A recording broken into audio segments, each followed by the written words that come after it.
someone told you that the poorest girl in the class will one day become the most successful, you would never believe it. But life has a way of turning shadows into stars. Amara woke up every morning in a small one-room apartment that she shared with her mother.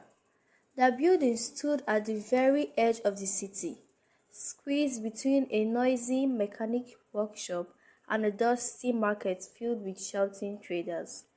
The walls of their room were cracked, the ceiling was patched with cardboard, and the only window barely opened because the hangs were rusted. Amara's mother, Miss Mama Rose, always woke up before dawn to fry akara by the roadside so that they could afford food for the day. Amara would watch her mother's tired eyes and feel a silent pain that stretched deeper than hunger. Even at 15, she understood how hard life could be. Every morning, she sat on the edge of the sagging mattress, trying to smooth her worn-out school uniform, wishing she could somehow stretch the fabric to hide the faded patches. She always hoped the other students wouldn't notice how many times the clothes has been restitched. But they always notice. Walking to school was another daily challenge. Amara kept her head down low, hoping no one would call her name or notice the thinness of her backpack. But students always stared. Some whispered and giggled. Some pointed, some called her rag girl. The moment she stepped on the school compound, the bullies who controlled the school walkway, the seniors who believed every space belonged to them, made her work even harder.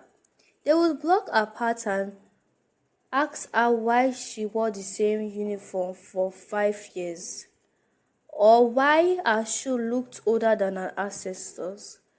Amara wanted to be brave. She wanted to talk back like the confident girl she saw online. But her voice always got stuck in her throat. She swallowed her tears and moved quietly, like someone trying to disappear into the air. Yet, no matter how silent she walked, the insults always found her. The worst part was not the words, it was how everyone else looked away, pretending they didn't see her pain.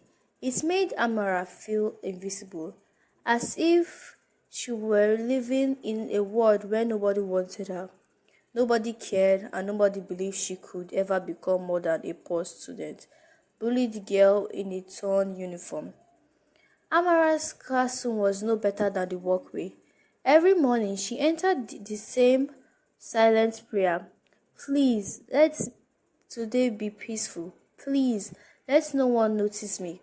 But life rarely listened. The moment she stepped inside, a few boys at the back would start beating their tables in mock celebration. Ha!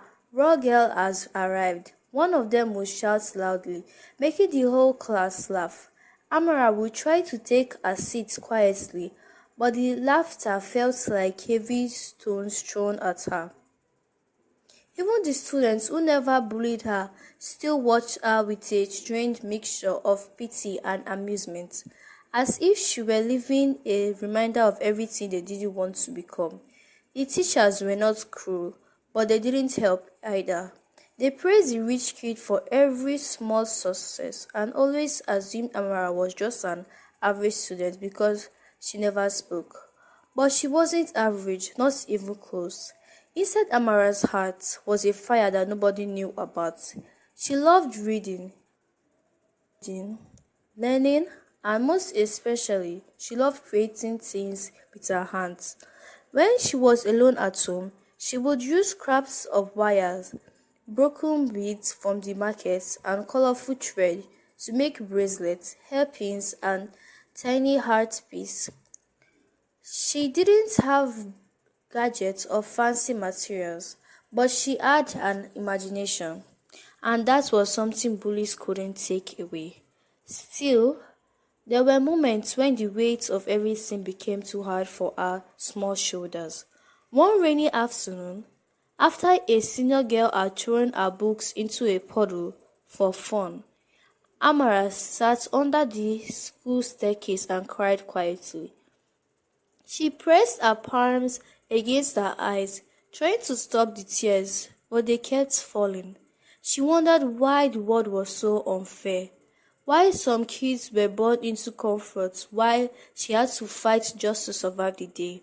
But even through her pain, she whispered a promise to herself, a tiny voice of hope that refused to die. One day, I will rise above all this. One day, I will not be ignored. At that moment, she didn't know how or when it would happen, but she believed deep down inside that her story was not meant to end in poverty or sadness. She believed life had something more waiting for her, something bigger than every insult she had endured. She just had no idea that the journey to becoming a millionaire was already starting slowly, silently, in ways she had not seen yet. Began just like every other week for Amara, quietly, painfully, and filled with moments she wished she could erase. But on Wednesday morning, something unusual happened at home before school. Mama Rose woke up feeling dizzy and weak. Her hands shook as she tried to pack akara ingredients, and for the first time in a very long while, Amara saw fear in her mother's eyes. "My child, I'm fine," Mama Rose said softly, trying to smile, but her face looked pale, and she had to lean on the wall to stand straightly. Amara felt her chest tighten. She knew her mother had been overworking herself for years just to keep them afloat. Standing there in the dimly lit room, with the morning sun barely entering through the rusty window, Amara felt a fresh wave of pressure settle on her shoulders. She had always hated being poor, but that morning she realized poverty wasn't just embarrassing, it was dangerous. It could break people, it could break her mother, and she couldn't let that happen. She walked to school slower than usual, her mind running in circles. She wished she could help more. She wished she could earn money, but how? She didn't have a phone, she didn't have connections, and she didn't have the confidence to talk to people. She only had her hands and little pieces of wire and beads she collected in secret. By the time she reached the school gates, she was so lost in thoughts that she didn't notice a group of seniors blocking her path.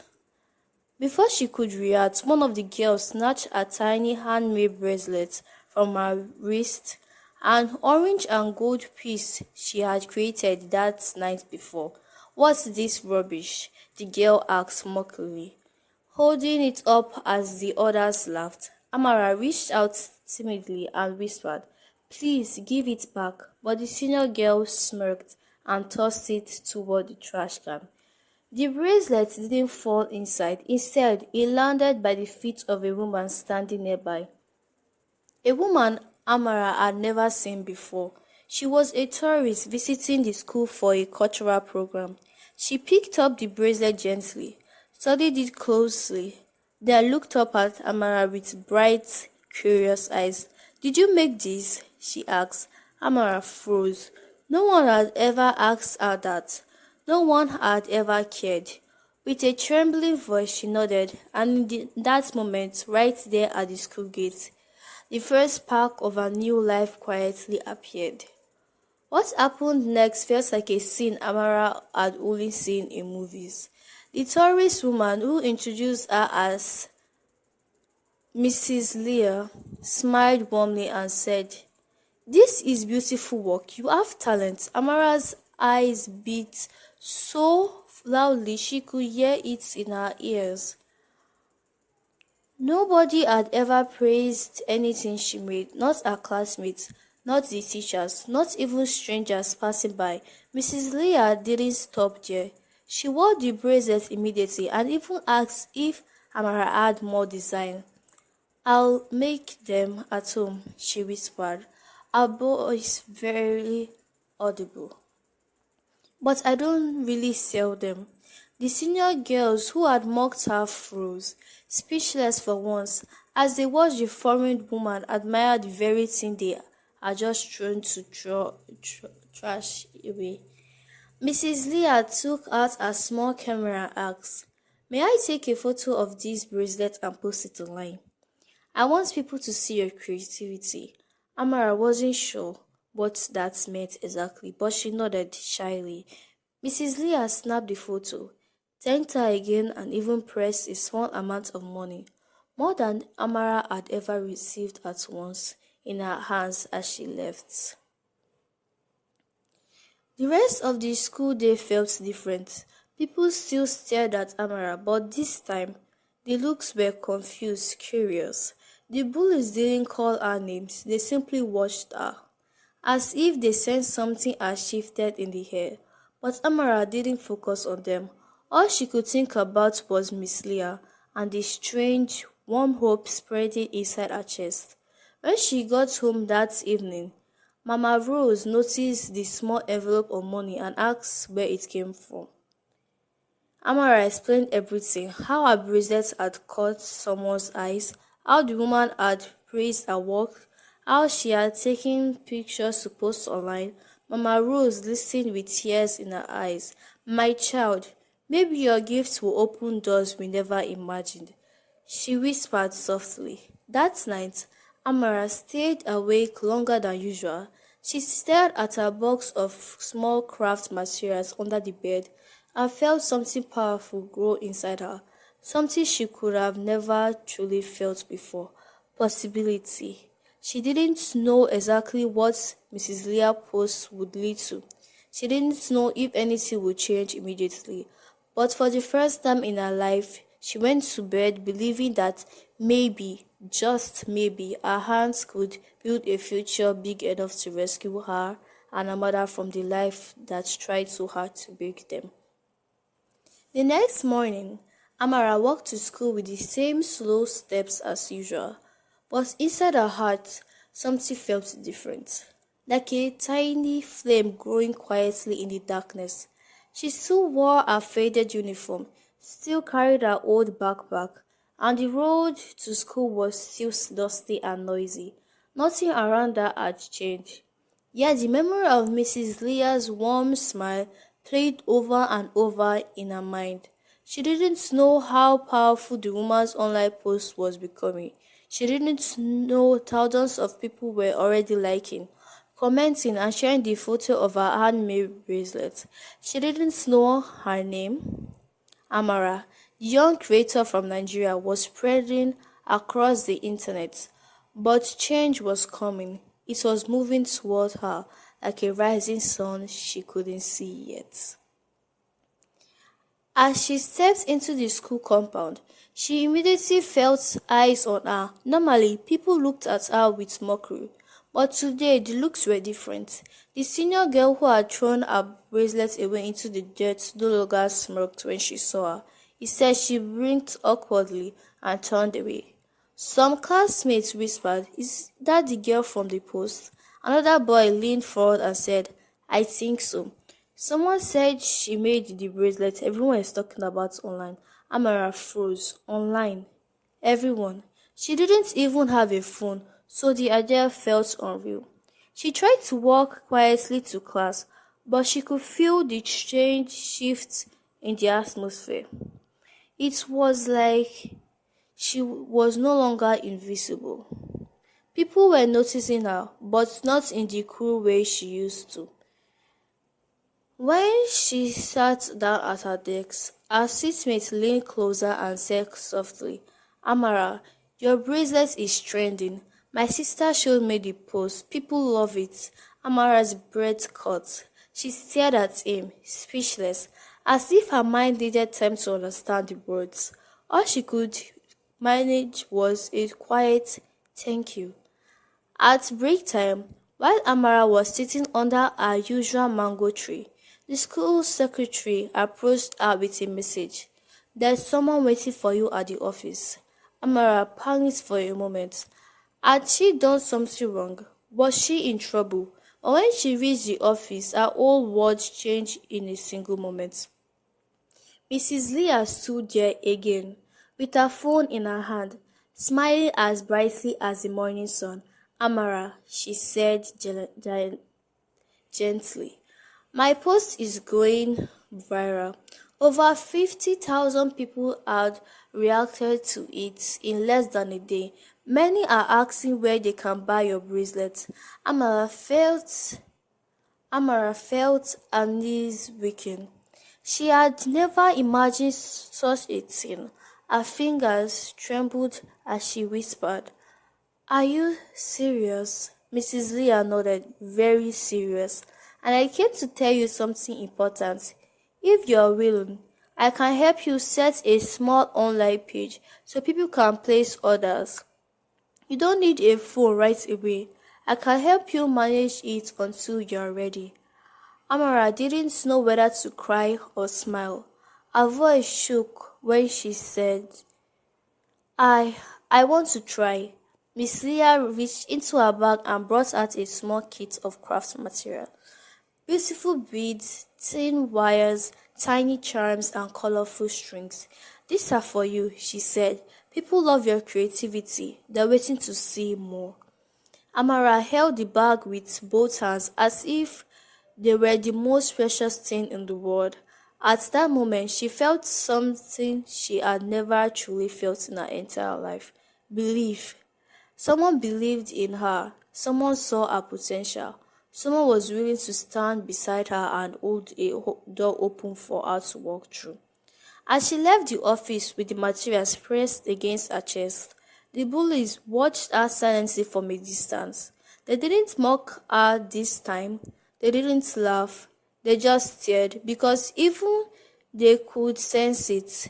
The girl they once called Raw Girl was no longer a shadow. She was rising, and nothing could stop her. The next few months were the hardest tests of Amara's new life. At first, her small business kept growing fast and she felt like everything was finally working. But success came with pressure. She had never faced before. Orders increased more than she expected, and soon customers were complaining that delivery was slow. She didn't have enough packaging materials, and sometimes her marketing posts didn't reach as much people as before. On top of that, the bullies at school didn't disappear.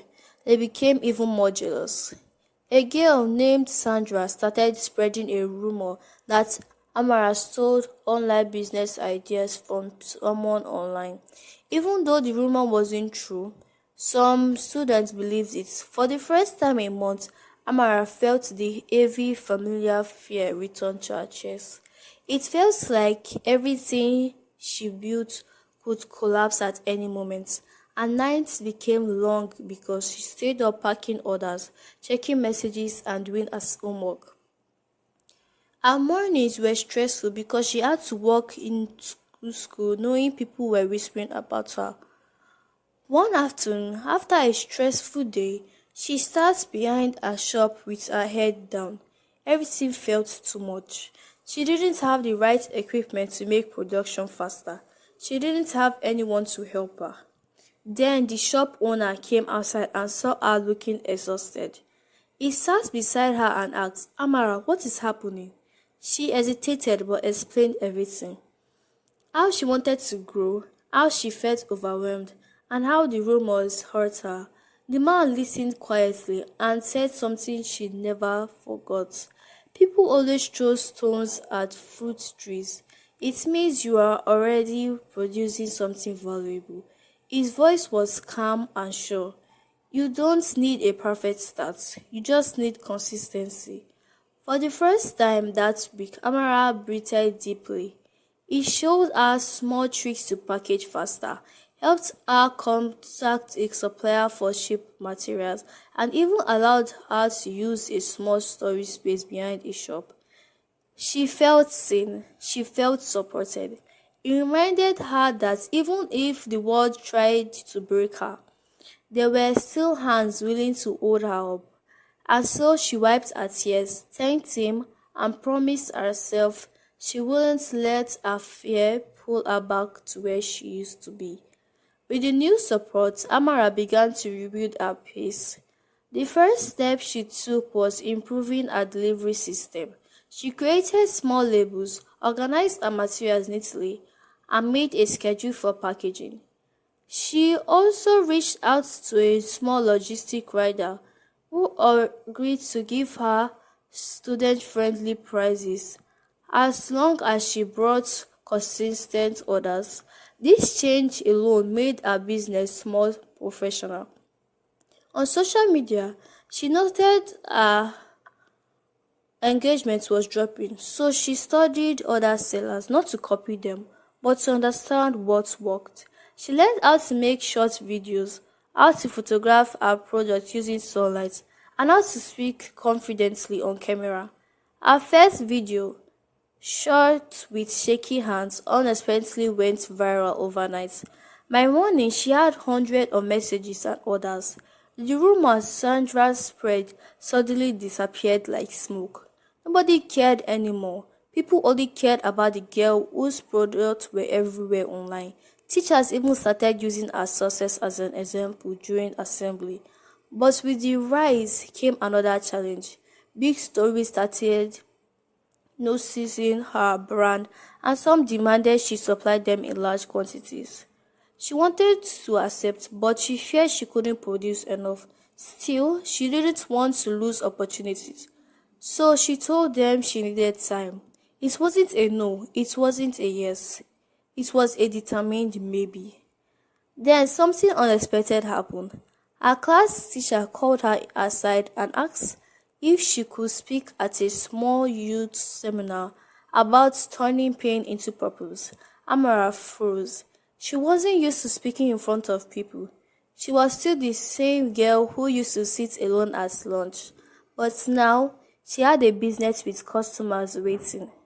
She had a story that was growing, and she had strength she didn't even know she possessed. So she agreed. The day of the seminar, her heart raced as the crowd stared at her. But when she spoke, her voice was soft yet steady. She told them that she was not special. She was simply tired of suffering. So she decided to change her life. She told them about fear, pressure, and people who tried to stop her.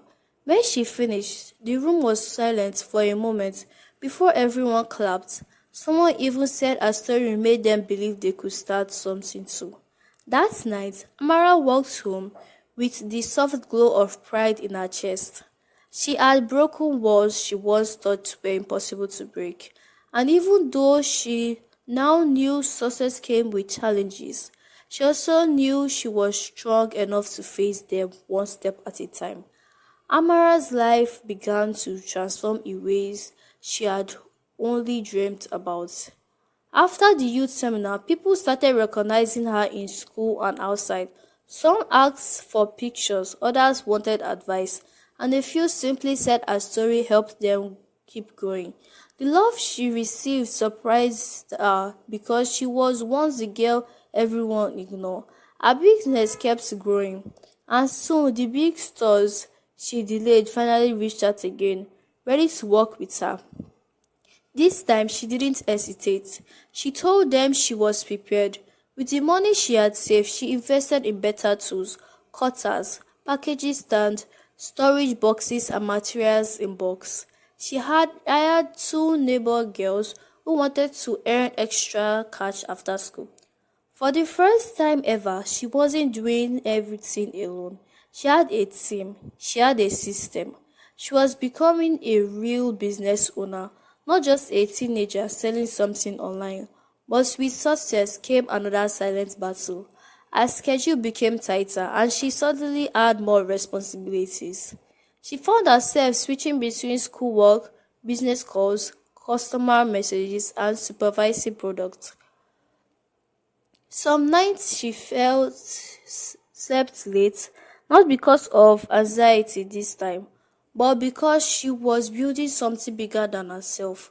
One Saturday afternoon, while arranging completed orders, her mother sat beside her with teary eyes. She said, Amara, you have changed our lives. You have changed your life. Her mother had watched her daughter go from crying in dark to becoming a strong young woman who created business opportunities for others. That day, Amara realized something important. She wasn't just rising for herself, she was rising for everyone who ever felt small. The shop owner, our neighbors, our customers, even strangers online, all of them were rooting for her. She promised herself she would never allow her old pain to stop her from reaching new heights. She was not the bullied girl anymore. She was a rising light. As her business expanded, more unexpected opportunities arrived. A youth empowerment group reached out and asked to sponsor her brand in exchange for mentorship and training. They wanted to help her grow into a future and full entrepreneur. They taught her about proper accounting, branding, marketing strategies, and customer relationship management. She learned how to register her business legally, how to create a professional logo, and how to set long-term goals. They even invited her to her first ever business exhibition. At the exhibition, Amara stood behind a decorative table with her brand name printed boldly across the banner. Hundreds of people walked around and many stopped at her stand. Some praised her courage, some brought her products, and others asked if she could teach their children how to turn their hobbies into something meaningful. Cameras flashed around her as journalists interviewed her about being a young entrepreneur. Every moment felt unreal, but at the same time, deeply deserved. Meanwhile, our old bullies started behaving differently. Instead of mocking her, they avoided her or acted strangely polite. Sandra even tried to approach her one day and said, Amara, I didn't know you'd become this big. Amara simply smiled, not out of arrogance, but out of peace. She had forgiven them long ago, not for their sake, but for her own freedom. Her success was no longer about revenge. It was about proving to herself that she was more than the pain she once carried. As she returned home that evening from the exhibition, tired but excited, she saw a message notification pop up. It was from a well-known YouTuber who wanted to feature her story on their channel. Not only that, the YouTuber planned to sponsor her products for a month. Amara sat on her bed and stared at her phone, overwhelmed with gratitude. Her journey wasn't over, it was only beginning, and somewhere deep in her heart, she knew the universe was opening doors she never imagined existed for someone like her. She was becoming a symbol of hope, a reminder that even a bullied girl could grow into a powerhouse of possibilities. She wasn't rich yet, not officially, but the path was shaping itself clearly. She was closer to a millionaire dream than she had ever been. The next year became the turning point of Amara's entire life. After her, after her, as, her After her appearance on the YouTuber's channel, her brand exploded in a way she never imagined. Orders came from all over Nigeria: Abuja, Lagos, Port Harcourt, Enugu, Kano, everywhere. Her phone buzzed so much she had to put it on silent just to think. The youth organization helped her register her business fully, and she opened a small mini factory with the savings she had been keeping secretly. She employed 5 more people, all of them young students like her who needed a chance. The mayor of her area even recognized her for creating local jobs. Her products appeared in small markets, beauty shops, and online stores. Every month, the numbers grew until she hit her first big milestone: 1 million naira in profits. When she checked the bank alert, she froze, stared at the screen, and then burst into tears. She wasn't crying because of the money. She wasn't crying because she remembered the girl she used to be. The girl who had nothing. The girl who sat alone.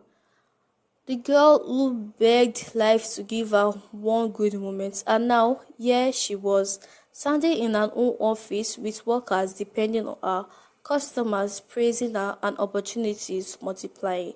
But something even more meaningful happened during this time. Schools began inviting her to speak, to students who felt hopeless or lost. She traveled to communities and shared her story with honesty, telling them she wasn't brilliant or confident. She simply refused to let her pain be the end of her journey.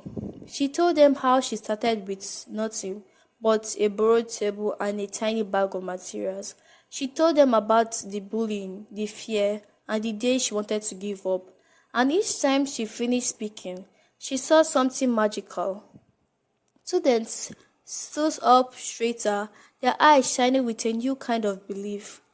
Some walked up to her afterward and said she was the reason they wanted to try again. For Amara, that was bigger than money. That was purpose. That was what she was truly created for. Turning her story into someone else's strength. One day, Amara passed by our old school's courtyard and saw a girl sitting alone, just like she once did. Amara sat beside her and gently said, "Whatever you are going through now, it doesn't define who you will become." The girl lifted her head, and in a moment, Amara felt everything come full circle. 2 years later, Amara officially became a billionaire, not just in status but in lifestyle. She owned a small house for her mother, bought a large delivery van for her business, and expanded her mini factory into a full production center. She traveled to conferences, partnered with bigger brands, and even got invited to speak on radio shows. Reporters loved her story. They called her the girl who turned pain into power. Every time she saw that title, she smiled because it reminded her that her story mattered. But even with all her success, she remained humble. She continued helping others, offering small scholarships, giving free training sessions, and donated products to schools that couldn't afford them. She believed blessings should be shared, not hidden. Her workers respected her because she never forgot where she came from. She treated them with kindness, understanding, and fairness. She remembered what it feels like to be invisible, so she made sure nobody around her felt the same way. The biggest shock came one bright morning when she received a call from an international youth organization. They wanted her to represent young entrepreneurs in Africa at an event overseas. They offered to fly her out, sponsor her stay, and give her a platform to share her entire journey. When she hung up the call, she sat quietly for a long time. Then she walked to her mirror and stared at her reflection. She no longer saw the quiet, bullied girl with bruised confidence. She saw a strong woman, smart, brave, disciplined, and full of purpose. She saw someone who refused to let her beginning determine her ending, and she felt grateful. She whispered, "Thank you," not to anyone in particular, but life itself, for giving her the strength to rise again and again. On the day she traveled for the international event, her community gathered around her house, cheering her on. Children ran after the car, shouting her name. Her mother cried tears of joy. The shop owner who first believed in her stood proudly at the front, clapping the loudest. Amara waved through the car window, feeling her heart swell with emotion. She had truly made it. She had become a symbol of hope. A reminder that even the poorest, most bullied child could grow into someone powerful and inspiring. Her millionaire status was only one part of her story. The victory was that she transformed her pain into something beautiful, something that touched thousands. And as the airplane lifted into the sky, Amara smiled softly. Her journey was far from over. She had more to build, more to share, and more lives to touch. The world was now watching her story, but she knew out one truth clearly. She had earned every piece of her success, and she would use it to light the path for others. Thanks for watching this video. Share your thoughts on what you think about this story. And if you were in Amara's place, what will you do? See you in the next video, and don't forget to check out other videos on my channel.